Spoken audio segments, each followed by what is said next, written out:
dia mbola amin'ny fifaliana trano no fahandray miaraka amintsika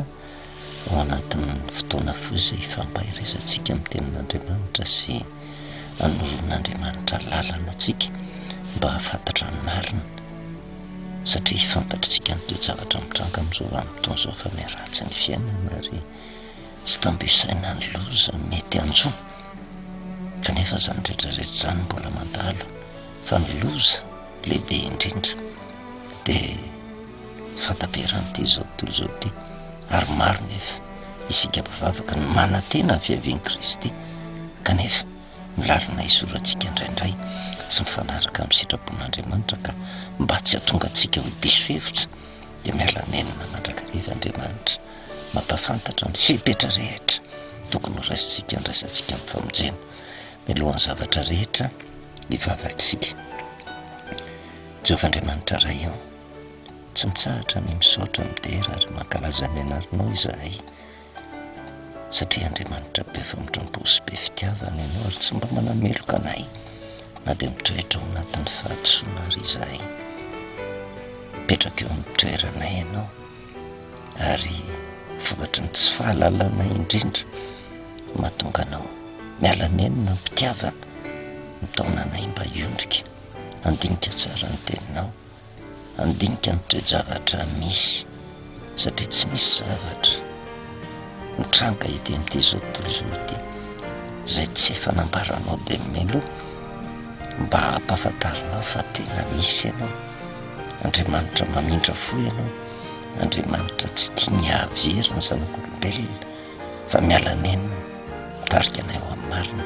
mba handraisanay ny famonjena. Fotoana foy izay rahanay eto manatreto Tompo ary ny fanahinao masina naoka hiasa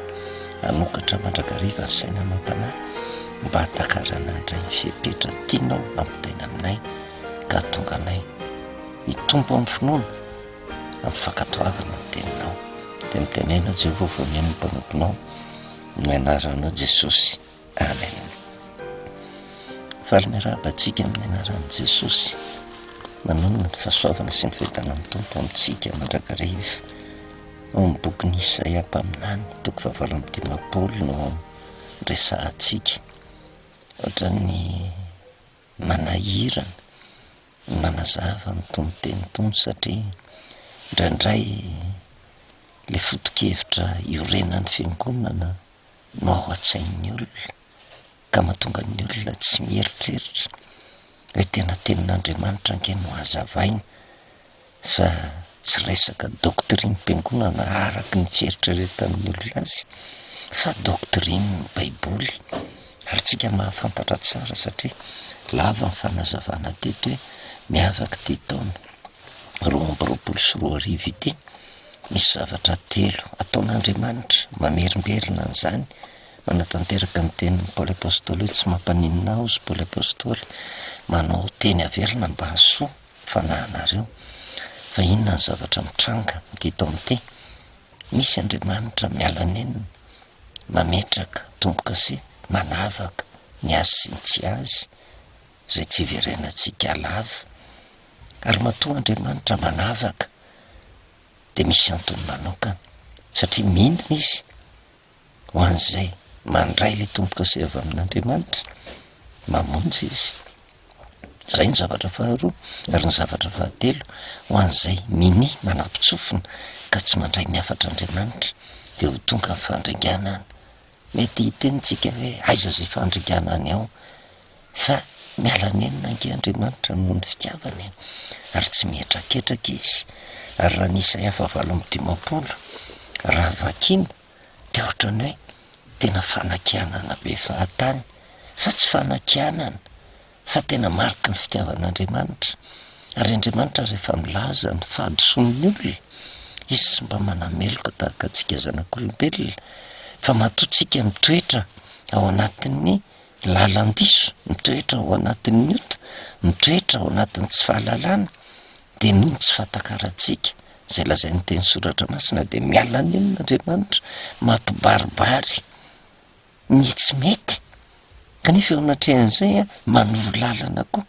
mba handraisantsika le zavatra tena araka ny sitrapon'Andriamanitra. Ary zay no hitantsika tao anatin'ny Isaia 7:dimapolo, afatra nampitaina tamin'ny Isaia mpaminany hoe: azandrato ny feonao tahaka amin'ny anjomara,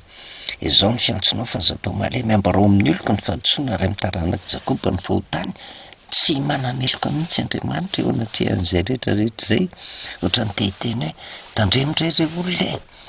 misy diso lalina zay izoranareo. Ary fantatritsika tsara ny Isaia 7:dimapolo mandray zavatra anankitelo de mahakasika ny fivavahana. Ka nahandro inona nahandro iny ivavahan'ny olona, rehefa mivavaka de afatra ho an'ny mpivavaka rehetra io. Kanefa rehefa nijerevantsika ny votoatin'ny Isaia 7:dimapolo ka le fivavahana de misy fifandraisany amin'ny fifadikanina, ary be deabe ny kristianina resy lahatra ny amin'ny fifadikanina. Kanefa rehefa idirana somary lalindalina ihany de miresaka mahakasika an'le andro voatendrin Jehova na raha lazaina mahitsy de ny didy faefatra: tandremo ny sabatako, manamasina ny sabatako. Ary fantatritsika tsara ny zavatra mitranga tamin'ity taona 2024 ity, nahatonga atsika nanazava manokana mahakasika ny sabata efatra ny fiandohan'ny taona mandrak'izao. Be deabe nge ny zava-miafina ao anatin'ny sabaty. Rehefa tena jerevana nge io andro fafito io de andro voatendrin'Andriamanitra anambarana sy ampisehoana sy anolorana ho an'ny taranak'olombelona ny zavatra rehetra, ahafahany miadana, ahafahany misambatra, ahafahany mitsahatra. Zay no natao hatrany amin'ny bokin'ny Genesis. Fa ny zavatra hitantsika de zao: na Adama sy Eva ary vokatry ny teti-dratsy nataon'ny Satana de tsy nandray zay le fiadanana nanolotra fiainana iainana haharitra mandrak'izay Andriamanitra. Naleo ny Adama sy Eva ny safidy ny fahafatesana, ary de torak'izany sika am'izao vanim-potoana zao. Mety tsika mieritreritra hoe raha zany teo amin'ny toeran'ny Adama sy Eva, marina raha ny inana an'izany voan'le hazo fahalalana ny tsara sy ny ratsy zany. Fa ry Adama sy Eva rehefa dinihana, fiodinany mbola maivana kokoa noho ny fiodinantsika am'izao vanim-potoana zao, indrindra ny tenin'Andriamanitra zay tonga tamitsika. Satria inona moa no nahatonga ny Adama sy Eva ho tafalatsaka tao anatin'ny fitaka? Tena tratra ny fisalasalana, vokatry ny tetikady ratsy nataon'ny Satana. Tsy ho faty tsy akory ianareo fa amin'ny vanim-potoana hinanana anareo ny voan'le hazo fahalalana ny tsara sy ny ratsy, ahiratra ny masonareo de ho tahaka ny avy indrindra ianareo. Kanefa Jehova ny teny taminy: aza hinanana anareo voan'io azy io, fa ny vanim-potoana zay hinanana anareo an'io ho faty tokoa ianareo. Ny zavatra nisy nefa tsy natoky an'le tenin'Andriamanitra de miaino ny feon'ny Satana, niditra ny fahafatesana. Ka le fahavelomana mandrak'izay, le firaisana tamin'Andriamanitra tapaka, de tonga ny fahafatesana, de tonga ny fahoriana. De eto am'ty zao tontolo zao ty de mitodia nge amin'ny tenatsika eo am-pialatanantsika ny baiboly, ny Isaia 7:dimapolo, mba firy amintsika ny tena voninahitra ny tenin'Andriamanitra. Satria tsy mamorona ary tsy doktrine-mpiangonana no entintsika eto, fa doktrine-ny baiboly zay hiteraka fahasoavana, fitahiana, fanambinana, hiteraka famonjena ao antsika. Ary io Andriamanitra io nefa tsy mahajery haverezany zanak'olombelona, fa ny atonga ny zanak'olombelona mba hizotra amin'ny lalana tena izy. Ary tsy manameloka ny olona diso mihitsy Andriamanitra raha mbola velonaina, fa miala nenina mandrakariva mampafantatra ny olona ny fahotany,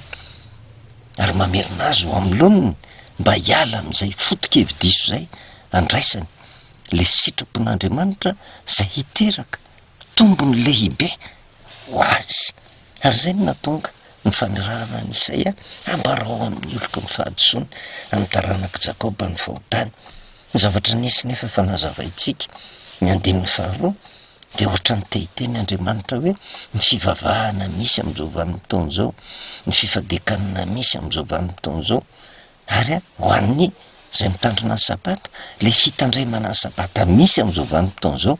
fomba ivelany daholo ny zavatra mitranga ary zay le fahadisoan'ny olona ohatran'ny fony tsy tena mitady an'Andriamanitra fa raha mifijery azy ivelany ozy de ohatran'ny hoe ny alalany lalàn'Andriamanitra ny sitrany taka ny firenena nanao ny marina ka tsy mahafoy ny fitsipik'Andriamanitra ny fanontaniany amiko ny fitsipiky ny fahamarinana sy aniriny ny evian'Andriamanitra na inona ataon'ny mpivavaka izy moa ny kristianina tsy miandrandra ny fiavian'Andriamanitra na tonga antsika nyresaka hoe re olona aza de miteniteny foana raha sy tena mahazo antoka amin'ny fahamarinany teny soratra masina fa loza amina tambo ange raha tonga Andriamanitra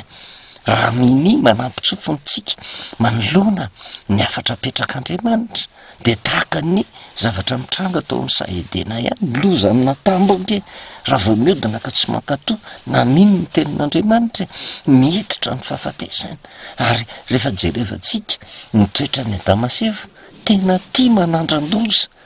ary am'izao vanim-potoana zao rehefa jerevana ny zanak'olombelona rehetra manoloana ny fahamarinan'ny tenin'Andriamanitra de ohatrany tia manandrak'andran-doza zany mbola tsy hitan'izany fahafatesan'izany mbola tsy hitan'izany hoe fiainana ao anatin'ny fahaverezana miaina ao anatin'ny afo mirehatra mandrakizay de andrakandramana ary zay ny mampatahotra am'izao vanim-potoana zao satria ny foto-kevitra Satana de manajamba ny mason'ny olona tsy ahitany marina mba hatonga azy ho voafitaka ka eto de manao antso manana baiboly eo am-pelatanantsika de miverena mandinika amin'ny baiboly angereo olona de am'izay vanim-potoana zay tsy tofokotsika na de iresaka mandrakizay ary mahakasika an'ity andro fafito ity mahakasika ny Pasika zay tena miavaka amin'ity taona 2024 ity satria manavaka Andriamanitra zany hoe rehefa izy manavaka efa mitombotra ny fandravana n'ity zao tontolo zao ty tsy tia ny horingana ny zanak'olombelona malahelo izy ary raha manambara ny fahadisoana izy aoka ho fantatritsika tsy manameloka mihitsy izy tsy mandiso izy fa mitarika atsika ao amin'ny lalan'ny fahamarinana zay nge ny natonga ny nanorahana an' Jesosy ho tonga teto amin'ity zao tontolo zao ty mba hatonga ny olona ho tonga saina tanteraka ka anaiky ny famonjena vita an' Jesosy ary naseho an' Jesosy namela fianarana ho antsika teto amin'ity zao tontolo zao ty izy ary anisan'ny teny zay nambarany za raha tonga etoety amin'ity zao tontolo zao ty ozy tsy tonga anao ny sitrapoko fa anao ny sitrapony zay naniraka kina moa ny sitrapon'Andriamanitra de ny ankatoavana ny didiny ny teniny ary zay koa ny tian'Andriamanitra ho raisitsika ny ankatoavantsika ny teniny ary indrindra ny famonjena zay tanterahany ao anatin'ny didy faefatra tsy mahafoana ny didy rehetra zay fa azon'ny olona ave ny didy faefatra io zay tsangam-bato ny famoronana ny olona manaiky ny didy faefatra de manaiky fa Andriamanitra ny nahary ny tany sy ny lanitra tsy eo ambava tsy maintsy ianao mankatoa le didy manamasina ny sabatako raha te hanapirofo fa Andriamanitra ny nahary tongotra matanana anao fa na de hiteny ary ny olona hoe Andriamanitra ny namorona kanefa manda ny fanamasinana ny sabata de fankolaka mandahan'Andriamanitra ho tsy ho mpamorona mandahan'Andriamanitra tsy ho rainy ary tsy vitan'izay ihany koa fa efa mihitatsika teto fa le didy faefatra de tsangam-bato ny famonjena ka na de miteny ary ny olona hoe Jesosy vonjeo a fa lavo ny didy faefatra de zao tsy manaiky ny famonjena vitan' Jesosy izy kanefa Jesosy niaritra ny mafy rehetra mba tonga atsika tsy ho valian'Andriamanitra ny amin'ny heloka vitatsika ary de mbola miantso ampitiavana izy am'izao vanim-potoana zao ary mampibaribary ny tsy mety ataotsika rehetrarehetra hoe tena misy ny fivavahana ny fifadekana fitandremana ny sabata tena ankasitrahan'Andriamanitra zay hitatsika ao anatin'ny Isaia 7:20 fa misy nefa reo fivavahana fifadekana ary fitandremana ny sabata tsy ankasitrahan' Jehova de io fivavahana kivelambelana no hitan'i Jehova ary ny 17 somary tsindriny mafy hoe inona ny zavatra mitranga, nahoan'izay no mifady izy, nefa tsy hitanao nahoan'izay no mampahory ny tenanay, nefa tsy ahoanao indro fa amin'ny andro fifadianareo aza de mbola mitianareo ihany no ataonareo, ary mpiasa rehetra ao aminareo de ampahorianareo, indro ny ady sy ny fanditra no antony ifadianareo, ary ny amely amin'ny tontondro faratsiana zao fifadianareo zao de tsy andrenesina ny feonareo any an-danitra. Mo fifadiana toy izany vano ankasitrahako izy de andro ampahorian'ny olona tena, ny ampindrika ny lohany tahaka ny zozoro sy ny amelatra lamba fisaonana rahan-davenina ho fandriny, moa izany vano ataona hoe fifadiana sy andro ankasitrahan'i Jehova. Ankolaka ake ny tenenan'i Jehova n'izany, ary io no resahantsika hoe rehefa nijeritsika ny karazana baiboly maro isan-karazany teo anatrehan'izany rehetrarehetra zany, de ny zavatra tsikarintsika miafina ao anatin'le tenin'i Jehova hoe moa izany vano ataonareo hoe fivadiana sy andro ankasitrahan'i Jehova, de azotsika adika zany hoe moa izany vano ataonareo hoe fivavahana sy andro ankasitrahan'i Jehova, na moa izany vano ataonareo hoe fivadikanina sy andro ankasitrahan'i Jehova, moa izany va no ataonareo hoe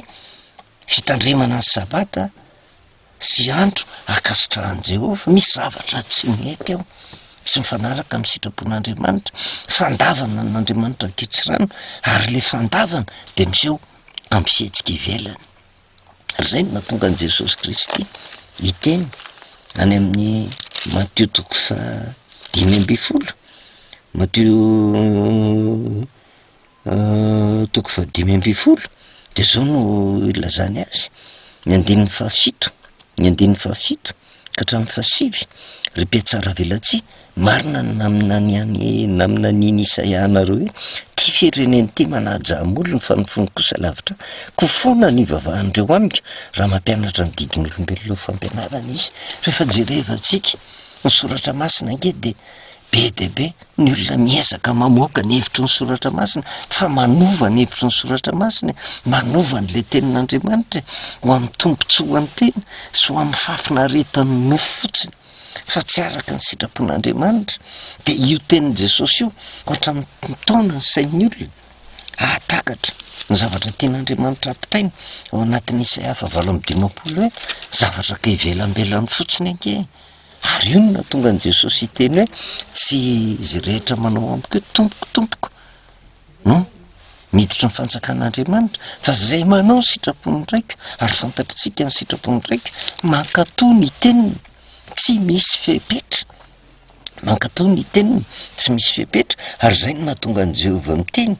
hoe fantatro ihany ange, tena miezaka ange le olona, ary tsy mentsiny satria ny fotom-pampianarana nomena azy diso,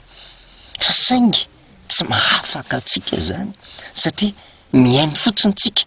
fa tsy velarintsika io tenin'Andriamanitra io, tsy voakintsika zay voalaza ao amin'ny soratra masina, de tafalatsaka ao anatin'ny fitakitsika, ary tsy afa-miala eo anatrehan'Andriamanitra tsika hoe tsy nahalala. Ary zay no mahatonga an'Andriamanitra tena miala nenina am'izao vanim-potoana zao, ao amin'ny Jaune, filazantsara ny Jaune toko fa 9:20 de zao tsara ny tenenin'i Jesosy, ny 7:20 ka hatramin'ny 12:20, zany zavatra zany no andidiko anareo izy mba hifankatiavanareo. Raha alan'izao tontolo zao ianareo de ho fantatrareo fa za efa alany talohanareo. Raha naman'izao tontolo zao ianareo de ho tiany azy zao tontolo zao, fa satria tsy naman'izao tontolo zao ianareo fa izao efa nifidy anareo tamin'izao tontolo zao, de alan'izao tontolo zao ianareo. Tsarovy ny teny zay nolazaiko taminareo hoe ny mpanompo tsy lehibe noho ny tompony, raha nanentsika izy anentsika anareo koa, ary raha mitandrina ny teniko izy de hitandrina ny anareo koa, fa zany rehetra zany no ataony aminareo noho ny anarako, satria tsy nalala zay naniraka izy. Raha tsy tonga ozy ka ny teny taminy de tsy nanan-keloka izy, fa ankehitriny de tsy misy fialana azony ataony amin'ny elony. Zay mankahala de mankahala ny raiko, ary mamperitreritra le tenin'i Jesosy ao anatin'izay rehetrarehetra zay. Ary zay no mahatonga antsika hoe tsisy afa-miala eo anolohan'ny famarinany tenin'Andriamanitra, satria Matteo 4:4 de miteny Jesosy Kristy inona ny zavatra hitranga any am-parany. Matteo 4:4 ary hotoriana am'izao tontolo zao ty filazantsara ny fanjakana ty vavolombelona amin'ny firenena rehetra de vao tonga amin'ny farany, na mino ny olona na tsy mino, tsy maintsy horen'ny marina mba tsisy ho afa miala, ka tanteraka ny tenin'i Jesosy hoe raha tsy tonga ozy Jesosy ka ny teny taminy de tsy nanan-keloka izy. Raha tsy tonga ka miteny taminy de tsy nanan-keloka izy, fa ankehitriny de tsy misy fialana azony atao amin'ny elony, ary zay ny mampatahotra satria tenin'i Jesosy Kristy. Fa inona no mahatonga an' Jesosy hiteny an'izany? Zany rehetra zany ozy no ataony aminareo noho ny anarako, satria tsy mahalala zay naniraka, ary naninony Jesosy ny teny an'izany? Raha nanenjika izy ozy de hanenjika anareo koa, ary raha nitandrina ny teniko izy de hitandrina ny anareo koa. Zay le tenin'i Jesosy zay nge notoritsika, ary zay le resahany ao anatiny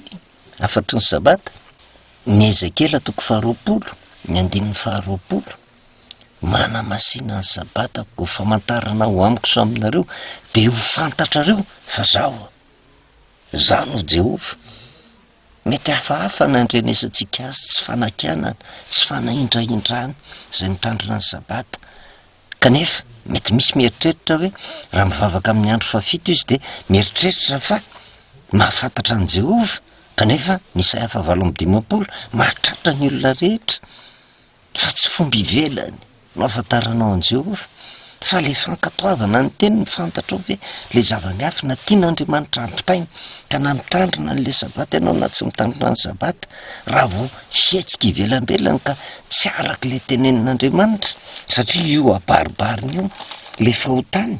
hoe inona zay tianareo ihany no ataonareo, ifamely amin'ny tontondro ny faratsiny, mpiasa rehetra eo aminareo de ampahorianareo, indro ny ady sy fanditra no antony ifadina anareo ary ny amely amin'ny tontondro ny faratsiny. Zany fifadiny zany tsy ankasitrahan'i Jehova, ary ny filazany azy de tsy andrenesana ny feonareo ozy any amin'ny avo. De ozy Jesosy ary amin'ny Jaonina 4:20, raha nitandrina ny teniko izy de no nitandrina ny anareo koa izy, fa zany rehetra zany no ataony aminareo noho ny anarako, satria tsy mahalala zay naniraka izy. Fa maninona no tsy mahalala zay naniraka, dikany tsy mahalala an' Jehova. De nio mididy fa efatra, za tsy mamorona mihitsy, kanefa tsy manameloka fa misarika ny saitsika anderere olona iverina ao amin'ny tena mariny, indraindray ny famafisa-katokotsika sy ny famafisa-potsika manoloana ny famarinan'ny tenin'Andriamanitra hitondratsika ho any amin'ny fahaverezana. Misy vanim-potoana mieritreritsika fa tena mivavaka amin'Andriamanitra, kanefa Jehova mahita fietsika ivelany zany. Ny teniko ara tsy ankatoavinareo, ary tsisy afabela nefa any am-parany, satria tsy maintsy hore ny fahamarinana, ary Jesosy raha niteny hoe tsy maintsy hotoriana am'izao tontolo zao ty filazantsara ny fanjakana ty zay vao tonga ny farany. Inona ny dikan'le filazantsara farany? Le tenin'Andriamanitra, Genesis ka hatrany amin'ny Apokalypsy, ny zava-miafina zay ambaran'Andriamanitra io tsy maintsy horeny sofon'ny olona. Fa Andriamanitra nefa tsy manery, manaja ny safidin'ny zanak'olombelona, manambara ny fiainana sy ny fahafatesana izy, ny fitahiana sy ny ozona, ary manoro lalana ny mpitiavana, misafidiana ny fiainana mba ho velona ianao, fa tsy manery. Kanefa na inona ataon'ny olona, mankatoa izy de izy mitaky ny vokany, tsy mankatoa izy mbola izy ihany mitaky ny vokany. Kanefa miaraka amin'Andriamanitra tsy misy akamerim-botsitra. Rehefa tena mandritra ny tompon'andro fahavelomantsika, tsy nankatoa ny tenin'Andriamanitra tsika, de fahaverezana mandrakizay tsisy fanafany, ary tsy misy fifonana intsony amin'izay vanim-potoana zay. Ary zao tombon'andro fahavelomana zay omena antsika zao no mety indrindra mba ahafahantsika mamerina ho amin'ny laoniny, mandinika ny soratra masina, ary ny hitandremantsika satria ny famonjenantsika ta de dio tsara tsy miankina amin'ny fiangonana io reo olona tsy miankina amin'ny toro filazantsara io reo olona fa miankina amintsika sy ny fankataovantsika ny tenin'Andriamanitra ka Jehovah eto miteny mo fifadiana toy izany va anao ankasitrahako raha dika mo fivavahana tahaka an'izany va anao ankasitrahako raha dika mo fitandremana sabata tahaka an'izany va mankasitrahako fa inona le ataon'ny olona ny fanditra ary tonga bakivaky sady marary ny mahamenatra raha te hijery miady saritaka ety amin'ity zao tontolo zao ty ao amin'ny kristianina hitediavana azy fiangonana roa samy hafa tsy mitovy foto-kevitra satria foto-kevitr'olombelona no entinao anatin'ny fiangonana tsy mifankahazo mifanaratsy mifanenjika mifanebaka avetsy averoa Andriamanitra mahafabaraka eo anatrehan'izany rehetrarehetra zany fa ny tena olona miaraka amin'Andriamanitra tsy manevadeva fiangonana zany akory tsy midika hoe iza raha ny fiangonana tena marina fiangonana rehetra mbola hoavy moa vanim-potoana andiniantsika ny bokin'ny apokalipsy izay misy an'ireo karazana fiangonana fito nitondrany ny jaona ny afatra avy amin'i Jesosy Kristy hatrany Efesosy ka hatrany Laodikia zay fiangonana fito zay de manambara ny fiangonana misy ety amin'ity zao tontolo zao ty araky ny doktrina nanany tsiraray avy fa reo fiangonan'ireo nefa ny zavatra tokony fantatritsika an'Andriamanitra daholy tena an'Andriamanitra fa tsy hoe le fiangonana an'Andriamanitra hovonjena daholo reo fiangonan'ireo tsy tompoko fa ny zavatra hoentina ao anivon'le fiangonana mipaka any amin'ny mpampianatra le mpampianatra ao anatin'ny fiangonana mihitsy manolakolana ny soratra masina ary mbola hitantsika moa fa marina ny tenin'Andriamanitra fa rehefa tena jerevantsika bokin'ny apokalipsy hoe afatra ho an'ny fiangonana fito raha ny tena marina tsy tena mipaka any amin'ny fiangonana fa any amin'le tompona andraikitra any amin'le mpampianatra any amin'le mpitandrina ny fiangonana no hivatanan'ireo afatra ireo ka zany indrindra zany no hitandremantsika hoe tandremo satria Andriamanitra tsy manameloka fa tanjona kendren'Andriamanitra de mampibaribariny tsy mety mba tonga atsika hiverina ho amin'ny lohan'ny tanteraka mihitsy ka anaiky ny famarinany teny soratra masina izy tena mamindra fo izy tsy manameloka izy tena tia atsika izy ary matoa izy manambara an'izay fahotan'izay tsy mitsara atsika izy fa malahelo atsika izy ary tena tia mizotra ho amin'ny lalan'ny famonjena ka tsy zany ozy natao hoe fivadiana na fivavahana na fitandremana ny sabata ankasitrahan'i Jehovah de amin'ny manarakitsika hijery amin'ny antsim-piriany inona le tena ankasitrahan'i Jehovah mba hoentintsika mandiny tena satria azo avahana tsara mihitsy ao anatin'ny Isaia 7:20 hoe manahoana ny toe-panahin'ny olona zay tsy ankasitrahan'Andriamanitra ny fivavahana ny fifadikanana fitandremana ny sabata fa fifadikanana fivavahana fitandremana ny sabata manahoana ny tena ankasitrahan'Andriamanitra ary iona tonga atsika nydresaka faranatsika amin'ny 7:20 sy 4:20 zay io ny afatra goavana be tian'Andriamanitra ho raisitsika raha miaro ny tongotra ao amin'ny sabata ianao ka tsy manao zay tianao amin'ny androko masina manao ny sabata hoe fafinaretana ary nao amasin'i Jehovah hoe mendrika ho ajaina ka manome voninahitra azy tsy mandeha amin'ny lalanao na manao zay tianao na miteniteny foana ravoravo amin'i Jehovah ianao izy ary asandratro ho amin'ny avonan'ny tany ianao sy fohanako amin'ny lovan'i Jakoba rainao fa ny vavan'i Jehovah no fanonteny fahasoavana manampy fahasoavana no raisitsika ao anatin'ny fankataovana ny tenin'Andriamanitra indrindra famonjena zay nasehon'Andriamanitra ao anatin'ny didy 14 andeha hivavakitsika Jehovah Andriamanitra ray ao misaotra no mandrakariva izahay satria Andriamanitra tsy mba mety leo